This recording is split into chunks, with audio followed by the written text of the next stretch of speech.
Britain में, England और Wales में गंभीर रूप से बीमार वयस्कों को अपना जीवन समाप्त करने वाले विधेयक को शुरुआती मंजूरी मिल गई है। यानी अब यूके में असाध्य बीमारी से पीड़ित लोग अपने लिए मौत का विकल्प चुन सकेंगे।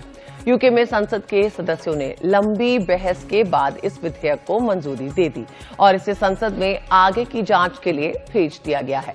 यूके की संसद में इस बिल पर कई घंटों की बहस के बाद मतदान हुआ। बहस कई बार भावनात्मक भी हो गई।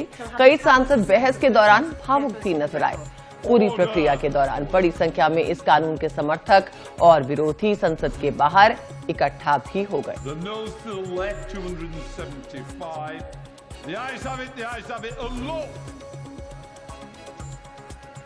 इस खबर पर हमारे साथ अश्विनी दुबे, अधिवक्ता, सुप्रीम कोर्ट जुड़ गए हैं। अश्विनी जी, देखिए, सबसे बड़ी बात यह है कि संसद में जब ये मामला चल रहा था तो सभी बहुत भावुक हो गए। क्या लगता है आपको, आगे क्या हो सकता है इस विधेयक पर? ये जो राइट टू डाई है, क्योंकि बीमार लोग जो, चाहे हम भारत में बात करते हैं, भारत के संदर्भ में एक्टिव यूथेनेशिया और पैसिव यूथेनेशिया की बात होती है। अगर हम इंग्लैंड में बात करते हैं तो इंग्लैंड में देखिए जिस तरह से उन्होंने कहा कि भाई डॉक्टर्स की जो टीम होगी, जो हाउस ऑफ कॉमन्स ने पास किया कि जो डॉक्टर्स की टीम होगी, तो जो बीमार लोग हैं, लाइलाज बीमारी से पीड़ित लोग हैं, 6 महीने से कम समय तक जीवित रहने वाले जो वयस्क हैं, उनको गरिमा के साथ अपना जीवन समाप्त करने का अधिकार होना चाहिए।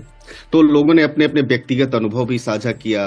लोगों ने बताया कि एक जो बीमार व्यक्ति को अगर ऐसा लगता है कि अब उसमें जीवन शेष नहीं रह गया है, तो ऐसी परिस्थितियों में जो मेडिकल टर्मिनोलॉजी है और मेडिकल टीम है, अगर वो इस तरह से सुझाव देती है तो निश्चित तौर पर इस पर जो है वहां पर राइट टू डाई को कानूनी मंजूरी मिल सकती है।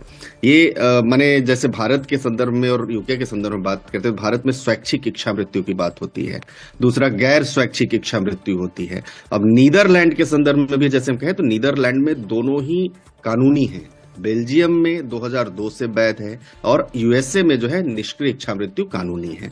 और इंग्लैंड में भी इसको अब जिस तरह से हाउस ऑफ कॉमन्स से पास किया गया है, वो एक कानूनी जामा पहना रहा है। सुप्रीम कोर्ट के संदर्भ में, भारत के भी संदर्भ में अगर हम बात करते हैं तो सुप्रीम कोर्ट के संदर्भ में आप देखिए, याद करिए वो 2018 का मैटर जिसमें कॉमन कॉज बनाम यूनियन ऑफ इंडिया के मामले में सुप्रीम कोर्ट ने कहा कि अगर निष्क्रिय इच्छा मृत्यु, जिसमें जैसा कहा कि अगर ऐसा पुष्टि होती है कि उस व्यक्ति को वो जो है बहुत गंभीर रूप से बीमार है, एक बड़े स्पेशल केस में, तो उसको जो है कानूनी जामत दिया जा सकता है। बड़ी डिटेल डिस्कशन चलती रहती है। अब अगर हम जैसे कॉन्स्टिट्यूशनली भी देखें तो गरिमा के साथ मरने का भी अधिकार है, लेकिन अब एक वर्ल्ड वाइड डिबेट इसमें शुरू हो गई है। और इसके बाद ये जो लाइलाज रूप से बीमार वयस्क हैं, वो जो उसके लिए क्या दुनिया भर में इस तरह के कानून होना चाहिए, ये एक बहस का विषय है। क्योंकि हम मैक्सिको में भी देखें तो मैक्सिको में भी इसी तरह की बात चली थी। तो अब कंट्री में दो तरह की बातें हैं। चाहे यूके में देखिए 275 लोग ऐसे थे जिन्होंने बड़ा वहां पर उसके पक्ष विपक्ष में वोट दिया, अगर आप हाउस ऑफ उसके कॉमन्स की बात करें। तो अब ये देखना है कि जो कैसे उसको इम्प्लीमेंट किया जाता है और वो इम्प्लीमेंटेशन दुनिया में किस तरह से मैसेज देता है। जी अश्विन जी, लेकिन इसके प्रोज और कॉन्स की बात करें, जो लोग इसके विपक्ष में है उनका क्या कहना है, क्यों ऐसा नहीं होने देना चाहिए? बड़ा माने इमोशनल पॉइंट उन लोगों ने कहा, एक इमोशनली कि किसी व्यक्ति को आप मरने कैसे दे सकते हैं जी।